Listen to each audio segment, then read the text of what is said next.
우리가 노후화된 수리온 플랫폼으로 블랙호크를 대체한다고 이야기하고 있을 때 미국의 차세대 헬기 후보는 회전익기라고는 믿을 수 없을 만큼의 속도 기록을 세웠다는 소식을 전해왔습니다. 미 헬기 메이커인 시콜스키와 보잉 컨소시엄의 미 육군 차세대 기동 헬기 출품작인 SB-1 디파이언트 헬기가 시험 비행에서 기록을 세웠다고 디펜스 뉴스가 현지 시각 10월 15일 보도했습니다. 디파이언트는 수평 비행에서 시속 390km, 하강 비행에서 시속 424km라는 경이적인 기록을 세웠는데요. 이 기록은 지난 2011년 유로콥터의 고속 비행 실험용 헬기인 X3가 세운 공식 기록 430km에 근접하는 수준으로 현용 헬기 대비 2배 가까운 속도입니다. 더욱 놀라운 것은 디파이언트의 이번 기록은 최대 출력이 아닌 3분의 2 수준의 출력과 토크를 통해 달성했다는 것인데요. 제작사 측은 최대 출력을 낼 경우에 순항 속도가 시속 460km, 최대 속도는 시속 500km 이상에 달할 것으로 보고 있습니다. 디파이언트 헬기는 2명의 승무원에 14명의 완전 무장 병력을 탑승시킬 수 있는 동축 반전 방식의 차세대 헬기로 현재 벨의 V280 벨러와 경쟁하고 있는데요. 이들 기종은 2026년 승자를 가린 뒤에 2030년 최초 작전 능력 IOC 획득을 목표로 개발이 한창 진행되고 있습니다. 이들 헬기의 전체적인 성능은 속도, 항속거리, 비행 성능 등 모든 면에서 기존 헬기를 압도하는데요. 이런 헬기 제작사들의 해외 파트너를 찾고 있을 때 우리는 수리온을 100대 이상 추가 생산하는 시대착오적인 의사결정을 앞두고 있습니다. 여기 보시면 바로 이게 시콜스키 보잉 컨소시엄에서 만든 디파이언트라는 헬기입니다. 그리고 이제 이 헬기의 경쟁자가 바로 그 벨 그리고 록히드 마틴 컨소시엄의 벨러라는 모델이에요. 이 디파이언트는 보시다시피 동축 반전을 하고 뒤에 이제 또 추진해주는 조그만 프로펠러가 또 따로 붙어 있고 해서 이 뒤에 추진하는 프로펠러를 보면 과거 이제 미 육군의 공격 헬기 프로토타입이었던 사이언처럼 이렇게 뒤에서 밀어주는 게 있는데 뒤에서 이렇게 밀어주는 게 있다 보니까 속도가 훨씬 빨라진다는 겁니다. 이제 벨러 같은 경우는 틸트로트, 지금은 이제 오스프리처럼 이렇게 틸트로트 방식을 취하고 있고요. 그런데 3분의 2 정도의 파워만 해가지고 지금 뭐 이 하강 속도를 424km, 순항 속도를 390km까지 냈다고 하는데 이제 풀 파워를 다 하게 되면은 아직은 이제 시험 개발 중이기 때문에 풀 파워를 안 했답니다. 안정성 때문에. 풀 파워를 다 하게 되면은 500km의 최대 속도를 찍는다고 하니까 정말 어마어마하죠. 현재 헬기들의 순항 속도는 주로 뭐 230km 이 정도 되고요. 최대 속도 해봐야 270에서 290km 이 정도 되죠. 그런데 이게 순항 속도를 430km 또 최대 속도를 500km 이러면은 현재 헬기의 한 2배 가까운 속도로 날아다닐 수 있게 되는 것이고 그리고 이제 이 헬기는 UH-60 블랙호크 헬기를 대체하는 헬기예요. 지금 미 육군은 이 FVL이라고 해가지고 차세대 헬기 사업이라는 걸 해서 아주 다양한 경헬기 그리고 이 중형 헬기, 수송 헬기, 대형 헬기 이런 식으로 다양한 헬기 모든 헬기를 다 대체하고 여기에서 이제 이 중형 헬기를 바탕으로 해서 공격 헬기 이런 것도 만들고 이런 식으로 해서 블랙호크 대체하고 또 더 작은 카이오와 워리어 이런 거 대체하고 그리고 이제 큰 거 만들어서 슈퍼 스텔리온이나 시누크 같은 거 대체하고 뭐 이런 식으로 전부 다 대체를 해요. 이걸 이제 벨과 시콜스키, 벨과 록히드 마틴의 컨소시엄, 시콜스키와 보잉의 컨소시엄이 지금 붙어서 지금 경쟁을 하고 있는데 이걸 할 때 과거 F-35를 할 때처럼 해외 다른 나라들이 투자를 해라. 그러면 이제 기술도 공유하고 또 일정 부분 생산도 맡겨주겠다라고 해서 지금 투자를 받고 있죠. 여기에 이제 우리 카이는 안 한다 이겁니다. 그러면서 이 우리 카이가 지금 만들고 있는 수리온 헬기, 뭐 지금 만들었다고 하지만 그 원천 기술은 1960년대 이 유로콥터의 퓨마 기술 아닙니까? 그 퓨마, 쿠거 그게 이제 이 개본데 그 기술 가지고 60년대 기술 가지고 지금 만들어서 그것보다 훨씬 더 우수한 블랙호크를 개량하는 것을 막고 우리 거 해야 돼. 왜? 국산이니까. 무슨 국산도 아니죠. 그런 걸 가지고 이제 국산이니까 해가지고, 그럼 뭐 전부 다 이 사장이 이제 정치권에서 내려온 청와대 수석급의 사장이 내려오니까 공군 참모총장, 뭐, 국방부 장관, 국방부 차관, 육군 참모총장, 항공작전 사령관, 이런 사람보다 압도적으로 힘이 세죠. 청와대 수석급이 내려오니까. 그래가지고 이제 이 카이의 매출, 정치인 출신이니까 자기가 이제 다른 또 그 다음 좋은 보직으로 가려면은 여기에서 실적을 좀 내야 내가 뭐 여기 가서 카이도 이 정도로 내가 실적 냈다라는 게 있어야 되니까 최근 이 2017년 이후 지금 현 정부 들어와서 카이가 해외 수출한 물량이 없어요. 기존에 수출했던 것의 뭐 개량 작업, 부품 추가 수출 이런 거 외에 신제품 수출이 없어요. 그러다 보니까 우리 군만 때려잡는 겁니다. 자기가 더 힘이 세니까.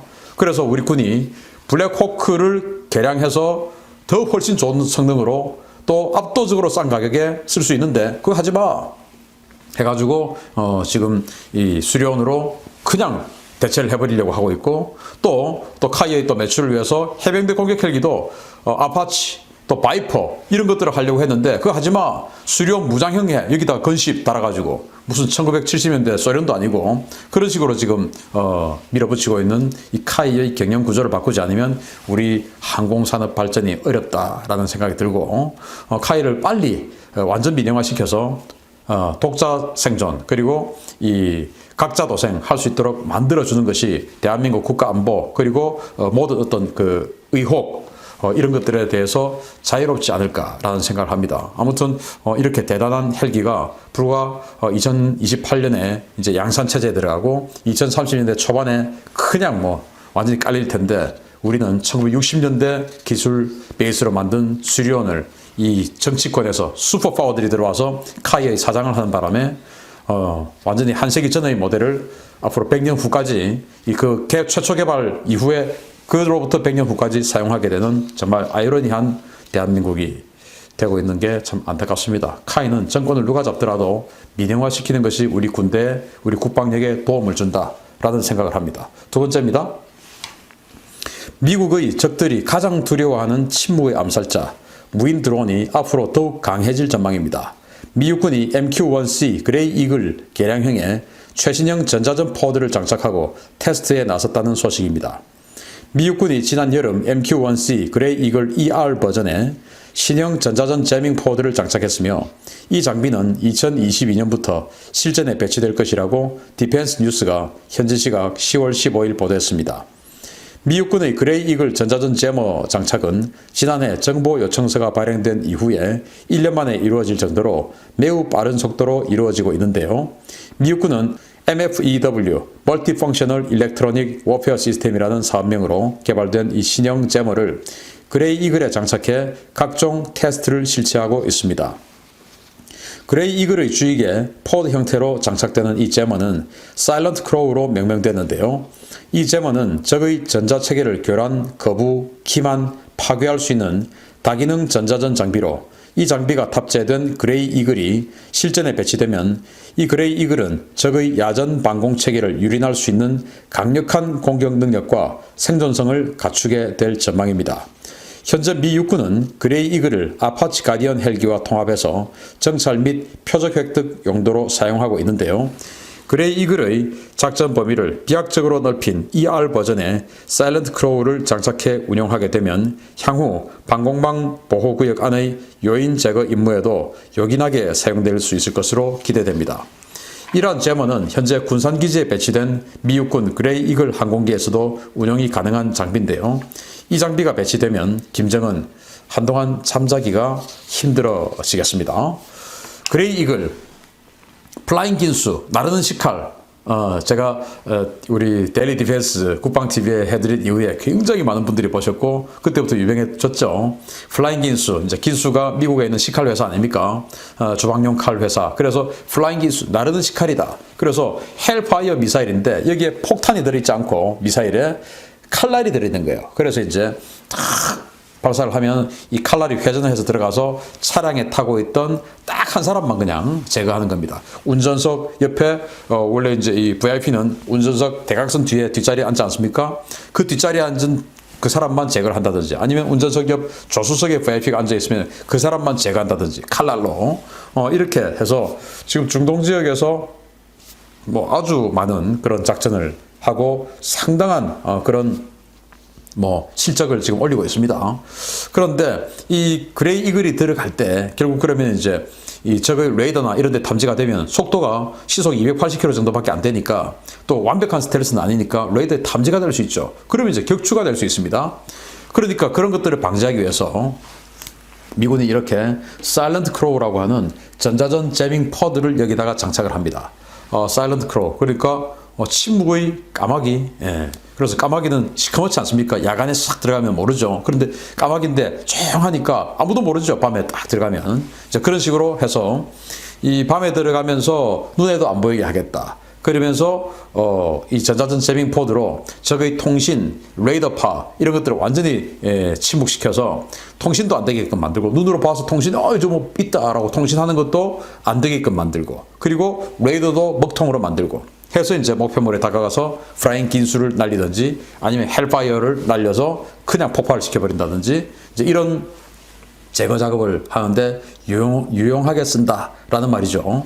그래서 이 군산기지에 이 그레이 이글 12대가 있습니다. 그래서 이제 이 사일런트 크로우를 그레이 이글에 장착하면은 이 36시간 동안 비행을 할 수 있으니까 시속 280km로 얼마든지 평양에 갔다가 돌아와서 얼마든지 평양 근처에 채공하고 있다가 김정은이 나오면 따라 들어가서 제밍해서 타격하는 시간 충분하죠. 그래서 군산기지에 이 사일런트 크로우 빨리 들어오게 되기를 기대하고 군산기지에 이 사일런트 크로우가 들어왔다라는 정보가 나오게 되면은 김정은이가 아마 문 밖으로 나가기가 엄청나게 두려워지겠죠. 자꾸 이제 이런 무기들이 미군들이 개발하고 장비하고 하고 있는데 개발하고 장비만 하고 홍보만 하지 말고 실제로 정말 세계 평화를 무너뜨리고 있는 자에 대해서 사용을 하는 중국의 식량 위기가 현실화되고 있고 미국산 콩은 중국몽을 꿈꾸는 시진핑의 발목을 잡고 있습니다. 중국은 세계 무역 질서 속에서 온갖 갑질을 일삼는 갑질 수입국 중 하나입니다. 중국에 주로 중간재를 만들어 납품하는 우리나라도 중국의 갑질에 많은 피해를 보기도 했습니다. 미국과의 무역전쟁과 제재로 최근 중국이 피해를 보고 있지만 이건 그간 중국이 해온 불공정 무역 관행에 대한 징벌 차원이지 미국의 일방적 갑질은 아닙니다. 보통 구매처와 판매처의 입장을 보면 구매처가 절대 갑인 경우가 많지만 판매 수요보다 구매 수요가 많을 때는 공급자가 우위에 서게 되는 경우도 많이 있습니다. 그런데 최근 중국이 콩의 막대한 수입량을 바탕으로 갑의 지위에 있었다가 그 사정이 뒤바뀌는 상황이 벌어지고 있습니다. 이는 한국일보에서 심층으로 다룬 소식입니다. 중국은 세계 최대 콩 수입국인데 주로 미국에서 들여왔습니다. 칼자루라고 표현해야 할까요? 갑의 위치는 당연히 중국입니다. 작년 무역전쟁 과정에서 관세에 대한 반격 카드로 이것을 사용하면서 쏠쏠한 재미를 봤습니다. 중국은 지난해 대두 수입을 중단하거나 고율의 관세를 매겨 미국을 압박했던 것이죠. 대두 주요 생산지인 미국 중서부 지역이 정치적인 텃밭인 도널드 트럼프 대통령은 당시 민심을 의식해 한 발 물러설 수밖에 없었습니다. 하지만 불과 1년 만에 입장이 뒤바뀌었습니다. 중국이 만성적인 대두 부족에 시달리고 있고 지난 여름 홍수로 농경지가 크게 망가지면서 식량 안보 위기에 빠져들 것이라는 우려가 나오고 있습니다. 식량의 대미 의존도가 높아지면 패권을 놓고 공산당 정권의 명운을 건 총력전을 벌이는 중국의 입장에선 치명타가 될 수도 있습니다. 시진핑은 지난달 22일 중국 농민 수확 축제를 맞아 중국 인민의 밥그릇을 국산 곡물로 가득 채워야 한다며 농업은 국가와 안보의 근본이라고 강조했지만 대두 수급에 크게 차질을 빚으면서 정부의 구상이 헝클어질 조짐입니다. 중국 농업산업발전보고서에 따르면 지난해 쌀, 밀, 옥수수는 작업률이 98.75%였습니다. 수입량은 별로 없습니다. 중국 상무부는 3대 주요 식량은 완전 작업자족이 가능해 공급 부족에 따른 가격 폭등을 걱정할 필요가 없다고 자신을 했습니다. 반면 대두는 사정이 다릅니다. 올해 수요는 1억 727만 톤에 달해 처음으로 1억 톤을 돌파할 전망입니다. 당국은 이 수요를 충당하기 위한 수입량이 사상 최대치인 9,800만 톤을 기록할 것으로 예상하고 있습니다. 해외 의존도가 무려 90%를 넘는 셈입니다. 지난 여름 수해를 겪으면서 곡물 가격이 상승하자 중국 정부가 비축분을 방출했는데 쌀은 6천만 톤, 옥수수는 5천만 톤을 시장에 풀었지만 대두는 76만 톤을 공급하는 데 그쳤습니다. 대두는 비축 물량이 터무니없이 적다는 것입니다. 그렇다고 다른 농작물로 수요를 대체하는 것도 마땅치 않습니다. 대두에서 추출한 콩기름은 중국 식용유 소비량의 절반 이상을 차지합니다. 또 기름을 짜고 남은 찌꺼기인 콩 깻묵은 가축을 먹일 저렴한 사료로 쓰입니다. 가뜩이나 돼지고기 가격이 급등해 물가가 들썩이는 상황에서 미국, 브라질이 주로 생산하는 값싼 벌크콩을 대체한다는 것은 현재 중국 농업 및 경제 현실로서는 당분간 거의 불가능한 일입니다. 새로운 농경지를 마련하는 것도 어렵지만 중국 인구 14억 명 가운데 6억 명의 월 수입이 1000위안을 넘지 못하는 열악한 경제 형실을 무시할 수 없기 때문입니다. 중국 농업과학원에 따르면 지난해 중국 과학자들은 국제학술지에 700여 편의 콩 관련 논문을 발표했습니다. 이는 전 세계 최고 수준입니다. 하지만 실제 생산은 제자리 걸음입니다. 지난해 중국 전체 콩 생산량은 13% 증가했지만 그 규모는 1,800만 톤에 불과합니다. 수입량을 한참 밑돕니다. 1978년 이후로 계산해도 지난 40여 년간 콩 생산 증가율은 83%에 그쳤습니다. 전문가들은 콩은 쌀, 밀, 옥수수에 비해 단위 면적단 수확량이 훨씬 적어 농민을 상대로 경작을 홍보하고 독려하기 쉽지 않다고 지적해왔습니다. 토지 부족에 따른 한계도 있습니다. 중국 인구는 세계 전체의 22%에 달하는 반면 중국이 확보한 경작지는 글로벌 재배 면적의 0.7%에 불과합니다. 특히 1949년 신중국 건국 이후 급속한 도시화와 산업화로 경작지의 20%가 줄었습니다. 향후 5년간 농촌 인구 8천만 명이 도시로 추가 이주해 중국 도시화율은 65.5%로 높아질 전망입니다. 중국은 1990년대까지 콩 작업이 가능했습니다. 하지만 도시로 사람이 몰리고 농촌을 떠나면서 최대 수입국으로 바뀌어 식량 안보를 걱정해야 하는 처지로 전락했습니다.